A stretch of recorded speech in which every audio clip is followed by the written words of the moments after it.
Hello, hi, my dear SSLC students. Welcome to Happy Learning YouTube channel. We are discussing only grammar points in this video. SSLC Model Question Paper 2 2025-26 ಇಲಾಖೆಯಿಂದ ಬಿಡುಗಡೆ ಮಾಡಿರುವ ಮಾದರಿ ಪ್ರಶ್ನೆ ಪತ್ರಿಕೆಗಳಲ್ಲಿ ಎರಡನೇ ಮಾದರಿ ಪ್ರಶ್ನೆ ಪತ್ರಿಕೆಯ ಕೇವಲ ಗ್ರಾಮರ್ ಪಾಯಿಂಟ್ಸ್ಗಳನ್ನ ಮಾತ್ರ ನಾವು ಈ ವಿಡಿಯೋದಲ್ಲಿ ಡಿಸ್ಕಸ್ ಮಾಡೋಣ. In our happy learning YouTube channel we have made 3 videos on SSLC 3 preparatory question papers with full answers. You may watch it and practice it. Well, okay, let's begin. The first question in the grammar points, there are 4 MCQs. Read the given conversation and choose the correct infinitive. So we have to find out and write the infinitive here. Saudanya and Srijanya, they are talking with each other. Saudanya: Hi Srijanya, do you have any plans for this vacation?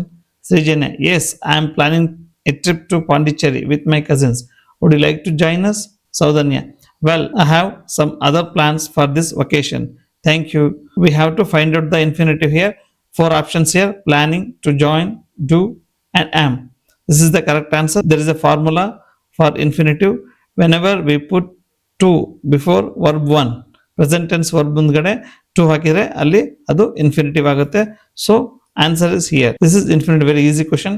So second question, read the given conversation and choose a correct language function. So teacher: Tejas, do you have any trouble with the homework questions? Tejas: Yes sir, I could not understand the last 2 questions. Teacher: Let me briefly explain you those concepts again. Tejas: Thank you sir. The teacher is offering again. Okay, I will explain the concepts which were hard to you. So ಮತ್ತೆ ನಾನು explain ಮಾಡ್ತೀನಿ ಅಂತ ಹೇಳ್ತಾ ಇದ್ದಾರೆ. This is offering help, seeking information, giving permission and expressing agreement. Option A is the correct answer. Question number 3, fill the blank choosing the appropriate if clause. So appropriate if clause ಅನ್ನು ಹಾಕ್ಬೇಕಿಲ್ಲಿ. Swapnil: you look tired. What happen? Karan: I missed the bus in the morning and had to go by walk.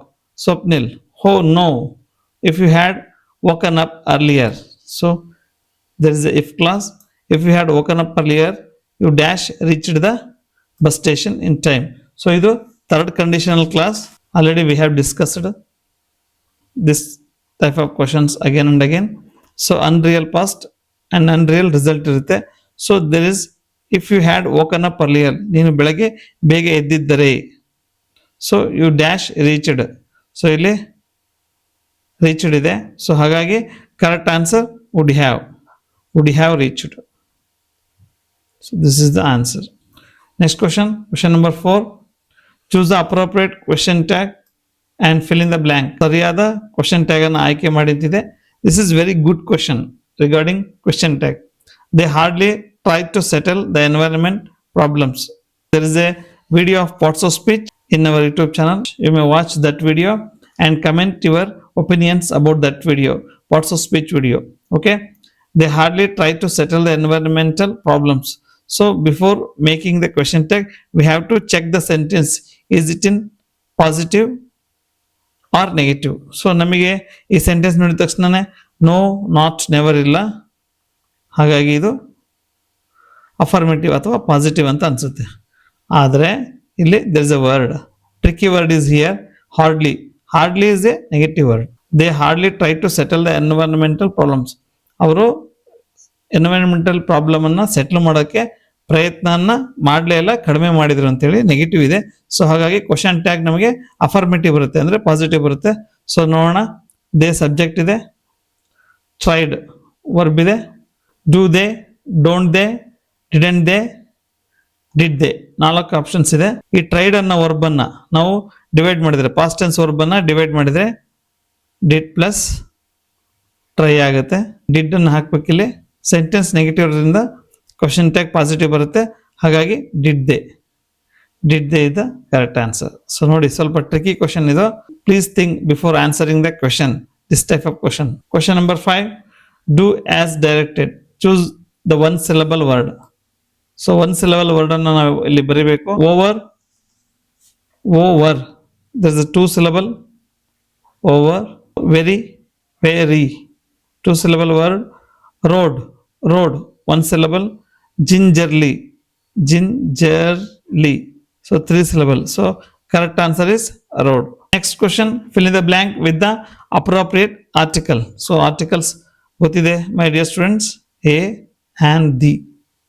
An indefinite articles, the or the is the definite article.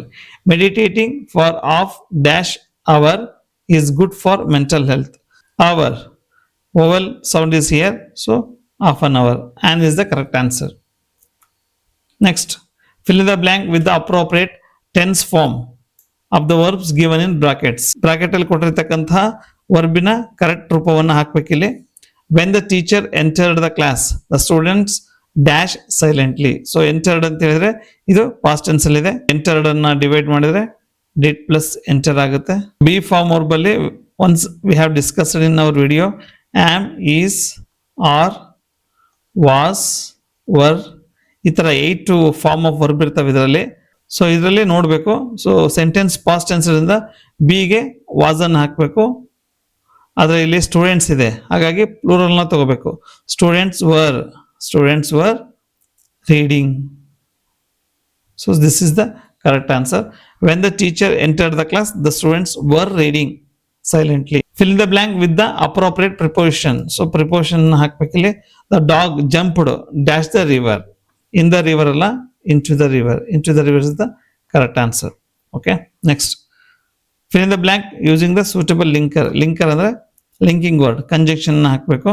Everybody likes mister Paul. ಎಲ್ಲರೂ mister Paul ಅನ್ನ ಇಷ್ಟಪಡ್ತಾರೆ. Answer because he is an honest officer. ಹೆಚ್ಚು silent ಆಗುತ್ತೆ. He is an honest officer. Because is suitable linker here. Next question, fill in the blank with the correct form of the word given in the brackets. Ambedkar's dash observe of the constitution is significant ಅಂತ ಇದೆ. Observe ಇದು verb ಇದೆ. So ಇಲ್ಲಿ Ambedkar's observe of the constitution ಸರಿಯಾಗೋದಿಲ್ಲ. So Ambedkar's observation noun form ಅನ್ನು ಹಾಕ್ಬೇಕು ನಾವು. ಇದನ್ನು ಸರಿಯಾಗುತ್ತೆ. ಇದು noun form, observe is a verb form. So Ambedkar's observation of the constitution is significant correct ಆಗುತ್ತೆ. Question number 11, change the following sentence to passive voice. Active voice ಇರೋ sentence ಅನ್ನ passive voice ಮಾಡಬೇಕು. ನಿಮಗೆ ರೂಲ್ಸ್ ಗೊತ್ತಿದೆ my dear students. Active voice ಅಲ್ಲಿ S V O ಬರುತ್ತೆ, subject verb object. Passive voice ಅಲ್ಲಿ ಓ V S ಬರುತ್ತೆ. ಇನ್ ದ ಮಿಡಲ್ ಅಲ್ಲಿ ಒಂದು ಹೆಲ್ಪಿಂಗ್ ವರ್ಬ್ ಜೊತೆಗೆ ಬೈ ಬರುತ್ತೆ. ಸೊ ಗೊತ್ತಿರುತ್ತೆ. ಮೊದಲು ಸೆಂಟೆನ್ಸ್ ಅನ್ನ ಫೈಂಡ್ ಔಟ್ ಮಾಡ್ಕೋಬೇಕು. There is no change of tenses in the active voice and passive voice. Baleshwar saved Roma. So very easy question. This is in the simple past. Simple past tense ಅಲ್ಲಿ ಇದೆ. ನೋಡೋಣ. Baleshwar subject, saved verb and Roma object. So ಇಲ್ಲಿ ನಾವು change ಮಾಡೋಣ. Roma is a singular. So past tense ಇರೋದಕ್ಕೆ helping verb Roma was. Present tense ಅಲ್ಲಿ ಇದ್ರೆ Roma is ಆಗ್ತಿತ್ತು. Roma was saved. This is the past tense verb. So ಇಲ್ಲಿ ಪಿ ಪಿ ಅನ್ನು ಹಾಕಬೇಕು. ವರ್ಬ್ ಪಿ ಪಿ ಆಗುತ್ತೆ ಅಂದ್ರೆ V3 ಬರುತ್ತೆ. ಸೊ ಸೇವಿಗೆ P P saved. So save present tense ಅಂದ್ರೆ V1, saved past tense, saved P P, saved. So next Roma was saved, helping verb ಬಂತು. So P P ಬಂತು. Next additional ಆಗಿ ಬರ್ತಕ್ಕಂಥದ್ದು by. Roma was saved by Baleshwar. So this is very easy question. Simple past tense ಕೊಟ್ಬಿಟ್ರೆ ತುಂಬ easy ಆಗುತ್ತೆ. Next question, change the following sentence into superlative degree. So degrees of comparison ಗೊತ್ತಿದೆ ನಿಮಗೆ ಮೈ dear students.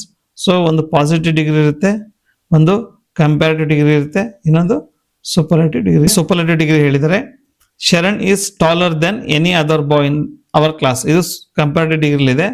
So ಇದನ್ನ ನಾವು superlative ಮಾಡಬೇಕು. It's very easy. Positive degree always commences with no other ಇಂದ commences ಆಗುತ್ತೆ. ಸೊ ಕಂಪ್ಯಾರಿಟಿವ್ ಡಿಗ್ರಿ ಮತ್ತೆ superlative degree subject ಇಂದಾನೆ ಶುರು ಆಗುತ್ತೆ. ನೋಡೋಣ.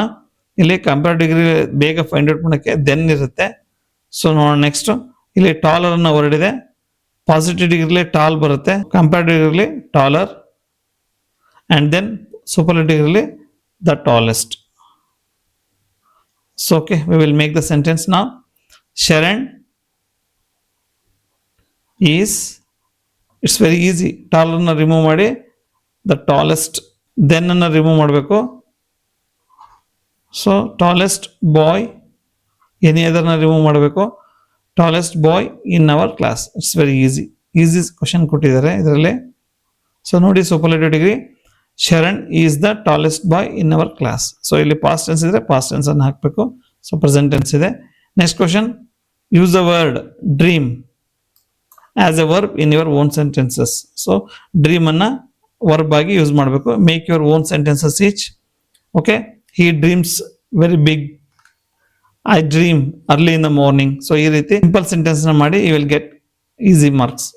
Next, identify the parts of speech of the underline word. ಇಲ್ಲಿ ಅಂಡರ್ಲೈನ್ ಆಗಿರೋ ವರ್ಡ್ಗೆ ಪಾರ್ಟ್ಸ್ ಆಫ್ ಸ್ಪೀಚ್. ಸೊ ನಮ್ಮ YouTube channel parts of speech video ಕೂಡ ಇದೆ, you can just watch it. So she buys A costly ornament. So ಇಲ್ಲಿ underline ಆಗಿರೋ word costly adjective.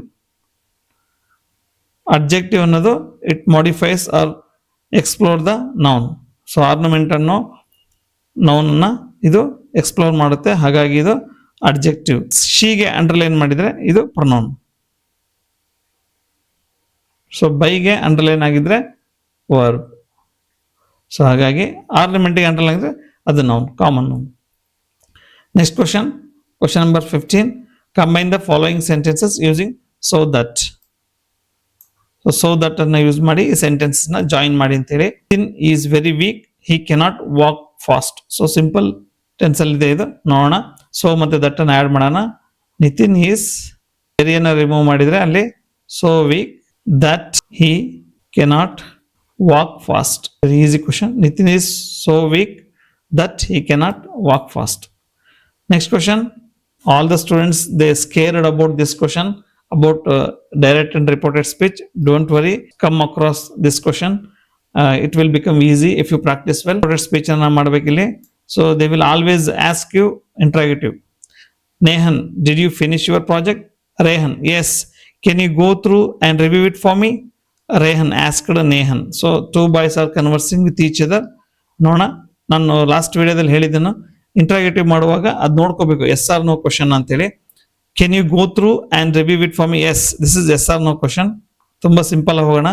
S or no questions ಇದು, interrogative question ಇದು, interrogative sentence ಇದು. ನಾವಿಲ್ಲಿ ತುಂಬ ಈಸಿ ಫಾರ್ಮುಲಾ ಹೇಳಿದ್ದೆ ನಾನು. ಕೆನ್ ಅನ್ನೋದು ವರ್ಬ್ ಇದೆ, ಯು ಅನ್ನೋದು ಸಬ್ಜೆಕ್ಟ್ ಇದೆ. ಇಷ್ಟನ್ನೇ ನಾವು ಅಬ್ಸರ್ವ್ ಮಾಡೋಣ. ಸ್ಟಾರ್ಟಿಂಗ್ ಅಲ್ಲಿ ಎಸ್ ಆರ್ ನೋ ಕ್ವಶನ್ ಬಂದಾಗ we have to add for whether, if ಅಂತ ಬರಿಬೋದು ಅಥವಾ ವೆದರ್, ಎರಡರಲ್ಲಿ ಒಂದನ್ನು ಸೇರಿಸ್ಬೋದು. So it's very easy. Verb subject ಇರೋದನ್ನ ನಾವು ಸಬ್ಜೆಕ್ಟ್ ವರ್ಬ್ ಮಾಡಿದ್ರೆ ಆಯ್ತು. ಇಲ್ಲಿ ನೋಡಿ ತುಂಬ ಸಿಂಪಲ್ ಇದೆ ಇದು, ಸಬ್ಜೆಕ್ಟ್ ವರ್ಬನ್ನು ಮಾಡಿದ್ರೆ ಆಯಿತು. ಆಮೇಲೆ ಇನ್ನೊಂದು, ಇಲ್ಲಿ ಟೆನ್ಸು ಚೇಂಜ್ ಆಗುತ್ತೆ. ಆಕ್ಟಿವೈಸ್ ಪ್ಯಾಸರಲ್ಲಿ ಟೆನ್ಸಸ್ ಚೇಂಜ್ ಆಗಲ್ಲ. ಇಲ್ಲಿ ಡೈರೆಕ್ಟ್ ಆ್ಯಂಡ್ ರಿಪೋರ್ಟೆಡ್ ಸ್ಪೀಚಲ್ಲಿ ಟೆನ್ಸಸ್ ಚೇಂಜ್ ಆಗುತ್ತೆ. ನೆಕ್ಸ್ಟ್ ನೋಡೋಣ. Yes, can you go through and review it for me ಅನ್ನೋದನ್ನ Rehan asked Nehan. If or whether ಯಾವ್ದಾರ ಒಂದು ತೊಗೊಳ್ಳಿ. Rehan asked Nehan whether. ಇಲ್ಲಿ ಯು ಅಂದ್ರೆ ಇಲ್ಲಿ Nehan, Nehan is a boy. So whether he, you ಅನ್ನೋದು ಹಿ ಆಯಿತು. ಕೆನ್ ಇದ್ದು ಕುಡ್ ಆಗುತ್ತೆ ನೋಡಿ, ಹಿ ಕುಡ್. ಕೆನ್ ಯು ಇದೆಯಲ್ಲ ಇದು ಹಿ ಕುಡ್ ಆಯಿತು. Next go through, go through and it for him. Me ಅನ್ನೋದು ಹಿಮ್ ಆಯಿತು. It's very easy. ವರ್ಬ್ ಸಬ್ಜೆಕ್ಟನ್ನು ಅಂಡರ್ಲೈನ್ ಮಾಡಿಕೊಂಡು ಫೈಂಡ್ ಔಟ್ ಮಾಡ್ಕೊಳ್ಳಿ. ಅದನ್ನು ಸಬ್ಜೆಕ್ಟ್ ವರ್ಬ್ ಮಾಡಿ ಟೆನ್ಸಸ್ಸನ್ನು ಚೇಂಜ್ ಮಾಡಿ. ಪ್ರೆಸೆಂಟ್ ಟೆನ್ಸ್ ಇದ್ದರೆ ಪಾಸ್ಟ್ ಟೆನ್ಸ್ ಮಾಡಿ, ಪಾಸ್ಟ್ ಟೆನ್ಸ್ ಇದ್ದರೆ ಪಾಸ್ಟ್ ಪರ್ಫೆಕ್ಟ್ ಟೆನ್ಸ್ ಮಾಡಿ. So it's very easy. Next question, last question in the grammar section in this video. So there are two errors. The following sentence has two errors, two mistakes ಇದೆ. Edit the sentence and rewrite. ನಾನು ಪ್ರತಿ ಸಾರಿ ವಿಡಿಯೋದಲ್ಲಿ ಹೇಳ್ತಾ ಇರ್ತೀನಿ, errors ನ find out ಮಾಡಿ ಹಾಗೆ words ಅನ್ನ ಬರಿಬೇಡಿ, ಆ ಸೆಂಟೆನ್ಸ್ ರೀರೈಟ್ ಮಾಡಬೇಕು. Then you will get full marks. Baleshwar went and grabbed the train's red emergency chain and pulled it down frantic ಅಂತಿದೆ. ಅಡ್ವರ್ಬಿಯಲ್ ಮಿಸ್ಟೇಕ್ಸ್ ಮತ್ತೆ ಸ್ಪೆಲ್ಲಿಂಗ್ ಎರರ್ಸ್ ಆಗಿದೆ. ಸೊ ಇಲ್ಲಿ ನೀಟಾಗಿ ಸೆಂಟೆನ್ಸ್ ಅನ್ನು ಓದಿದ್ರೆ ಗೊತ್ತಾಗುತ್ತೆ. ಬಾಲೇಶ್ವರ್ ವೆಂಟ್ ಅಂಡ್ ಗ್ರಾಬ್ಡ್ ಇದು ಸರಿ ಇದೆ. The train's red emergency, yes, ಎಮರ್ಜೆನ್ಸಿಯಲ್ಲಿ ಇದೊಂದು ಸ್ಪೆಲ್ಲಿಂಗ್ ಎರರ್ ಆಗಿದೆ, emergency. Chain and pulled it down frantic. So adverb frantic ಬರಲ್ಲ, frantically. Most of the adverbs they will come at the end of ly. So frantically. Baleshwar went and grabbed the train's red emergency chain and pulled it down frantically. So ಇದಾಗಿತ್ತು ಇವತ್ತಿನ video model question paper. ಇನ್ನ model question paper 3 ಮತ್ತೆ 4 videos ಕೂಡ ಇದೆ. Dear students, ಚೆನ್ನಾಗಿ ಓದಿ and all the best. If you like this video, share to your friends and subscribe our channel. Thank you and until happy learning.